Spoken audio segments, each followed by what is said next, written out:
दिलदार पाकिस्तान की पॉडकास्ट में शहजादी का प्यार भरा आदाब। कायद-ए-आज़म मोहम्मद अली जिन्ना, उनकी ज़िंदगी, उनकी सियासी जिद्दोजहद, उनकी घरेलू ज़िंदगी और इसके अलावा दूसरे लोगों के ख़यालात कायद-ए-आज़म के बारे में और कायद-ए-आज़म के ख़यालात दूसरे लोगों के बारे में। ये है कायद-ए-आज़म के बारे में जो सीरीज़, उसका छोटा सा सिनॉप्सिस। तो ये मालूमात हम आपके साथ शेयर कर रहे हैं। किताब का नाम है बाबा-ए-कौम।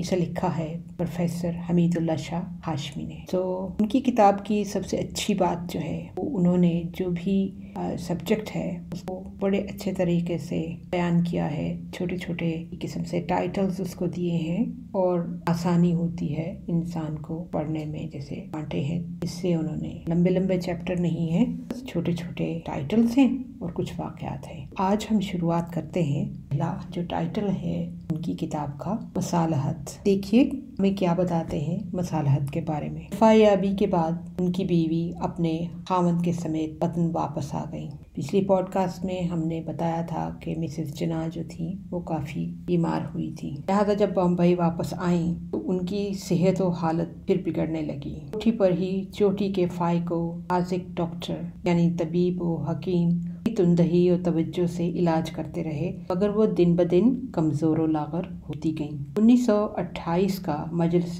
कानून साज का इजलास आ गया। कायद-ए-आज़म बहुत परेशान थे। बड़ी वजह ये थी कि रती के कबूल इस्लाम के बाद उनके खुसर ने दामाद और दुख्तर के यहाँ साउथ कोर्ट आना जाना बंद कर दिया था। चुनांचे कायद-ए-आज़म ने दामन से सलाह करके ये मसालहाना सबील निकाली कि असेंबली से उनकी वापसी तक मरीज़ा को टाटा के बंगले पर रखा जाए। बेगम आर्जी तौर पर मकान में मुंतकिल हो आईं। इस तरह उनके वालिद और दीगर अजीज़ व अकारब भी मिजाज पुरसी और अयादत के वास्ते आजाना आने जाने लगे। तीमारदारी और खबरगिरी उम्दा तरीक पर होती रही। कई दफ़ा यूं भी हुआ कि कायद की कार दाखिल होती तो घुसट सुसर फाटक से निकल रहे होते और आपस में सलाम कलाम की नौबत ही न आती। टाटा मज़कूर डिंशा के करीबी रिश्तेदार और कायद के मुखलिस दोस्त थे। उनकी जिगर गोशा शीरीं बाई कायद के साले फ्रॉम रोज पेटीट की ब्याहती थी। अगला उन्वान है वफात। आप दिल्ली में थे कि सास का खमावर तार आया कि बेगम की हालत नाजुक हो गई है। आप फौरन बम्बई पहुंचे, लेकिन आपके पहुंचने से पहले रतन बाई फौत हो चुकी थी। महबूब व मतलूब बीवी की तजहीज़ व तफकीन हो रही थी। कायद हुज़्न हसरत का बुत बने बैठे थे। रंजो कोफ्त की जांगुदाज शिद्दत को टालने, ख्याल का रुख बदलने की खातिर उन्होंने ताज़ियतदारों से अपनी सियासी उलझनों का तज़किरा छेड़ दिया। वहाँ मौजूद सोगवारों ने उसे बज़ाहिर बेमहल खताब जानकर जवाब न दिया। जब रतन बाई की मैयत कब्र में उतारी जाने लगी, उस वक्त जिन्ना का ज़ब्त व तहम्मुल कायम न रह सका। अपने जज्बात को छुपाने की कोशिश वो कर रहे थे, खत्म हो गई। उन्होंने सर झुका लिया और सिसक सिसक कर रोने लगे। रतन बाई को दफना दिया गया तो खाली सूने घर के आरायशी नवादर काटने को दौड़ते थे। रतन बाई ने जिन हसीनो नायाब चीज़ों और तस्वीरों से घर को सजाया था वो सब जिन्ना ने बंद करवा दी। कायद के बाजू पर बतर्ज़े वलायत स्याह मातमी फीता नमा पट्टी कुछ अरसा तासुफ व गम का निशान रही। मक़फ़ूरा का मदफन बम्बई के नवाही मज़ाहब गाँव मुसलमान के गोरस्तान में वाक़ है। इस पर लोहे मज़ार नस्ब है। हफ्ता में एक बार कायद खुद चेहरे खामोशा में जाते और सर्द आहों और हसरत अदी निगाहों का दिली इरादत मंदाना खराज अदा करके महबूबा की मट्टी देख आते। कायद-ए-आज़म के दिल पर जो गुजरी उसका असर आखिर दम तक ज़ाइल न हुआ। बहार ख़ज़ां में इस तरह बदली कि फिर लौट कर न आई। ये सदमा उनको खून के आंसू रुलाता था। वो इस सदमे को भुला न सके। जब दर्द उठता तो आधी रात तक या सालूद सन्नाटों में नौकरों को आन तलब करके वो बड़ा संदूक खुलवाने का हुक्म देते थे, जिसमें उनकी मरहूम बीवी और नाफरमा बरदार लड़की, यानी कि जब वो छोटी सी बच्ची थी, नाफरमा बरदार लड़की के बेशुमार कपड़े थे। ये कपड़े बाहर निकाले जाते तो कायद बड़ी संगीन खामोशी से इनको देखते रहते। एकदम उनके दुबले पतले और शफाफ चेहरे पर अंधों की लकीरों का एक जाल सा बिखर जाता। وہ چہرے سے اینک اتارتے اور اسے پہنچتے ہوئے ایک طرف چل دیتے۔ اگلا عنوان ہے اولاد۔ قائد اعظم کی اکلوتی اولاد لڑکی جس کا نام صوفیہ دینا ہے 15 اگست 1919 کو پیدا ہوئی۔ قائد اعظم اپنی بیٹی سے بہت زیادہ پیار کرتے تھے۔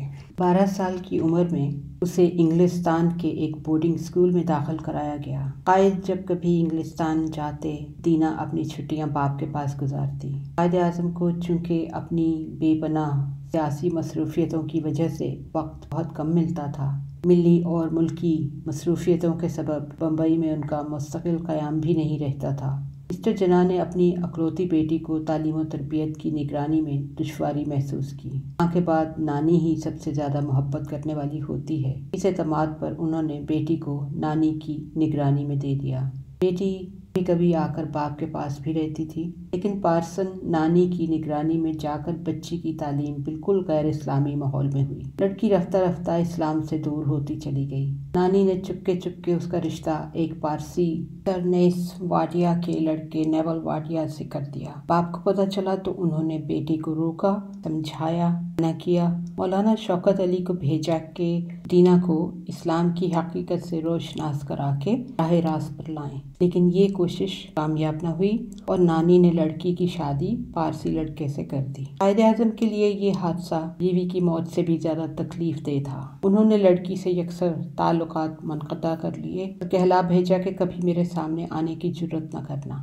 میرا رشتہ اسلام کے ناطے سے تھا، وہ ختم ہو گیا، اب تیرا کوئی رشتہ مجھ سے نہیں رہا۔ تو یہی کچھ کر سکتے تھے۔ اس کے برعکس خان عبد الغفار کے برادر محترم ڈاکٹر خان صاحب کی صاحبزادی نے خالص اسلامی ماحول میں تعلیم و تربیت پانے کے باوجود جب ایک سکھ عیسائی سے شادی کر لی تو خان صاحب نے لڑکی سے قطع تعلق کرنے کی بجائے اسے دعائے خیر و برکت دی۔ قائد اعظم کا حوصلہ دیکھیے کہ موصوف نے فوراً لڑکی سے قطع تعلق کر لیا۔ بعض وقیقہ رس اصحاب کا یہ کہنا ہے کہ قائد اعظم کی لڑکی کا پارسی لڑکے سے شادی کرنا ایک منظم سازش کا نتیجہ ہے۔ دسمبر 1942 میں دینا اپنے شوہر کی معیت میں اپنے والد سے ان کی کوٹھی واقع ماؤنٹ پلیزنٹ روڈ بمبئی پر ملنے آئی تو انہیں براہ راست اندر جانے کی جرت نہ ہوئی۔ خود استقبالی کمرے میں ٹھہری اور اپنا ملاقاتی خط اندر بھیجا۔ قائد نے پڑھ کر کہا کہ صرف مرد کو بلاؤ۔ گھبراہٹ میں منشی نے بتایا کہ دینا بھی تو منتظر ہیں۔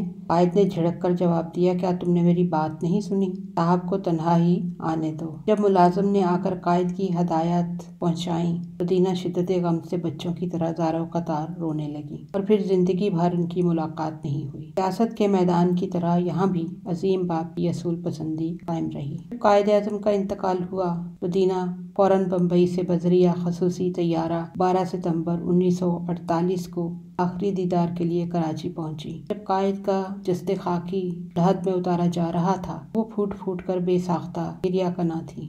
بعد میں انہوں نے تعزیت داروں کو بتایا کہ زیارت میں والد محترم کی سنگین علالت کا سنا تو وہ آخری دیدار کے واسطے از حد بے تاب و مضطرب تھیں، پر بھارت میں مقیم پاکستانی کے ہائی کمشنر یا ترجمان نے راہداری دینے سے معذرت کا اظہار کیا، کیونکہ یہ انکار ان کے والد محترم کے حکم و ایما سے تھا۔ آج کل دینا امریکہ میں ہے۔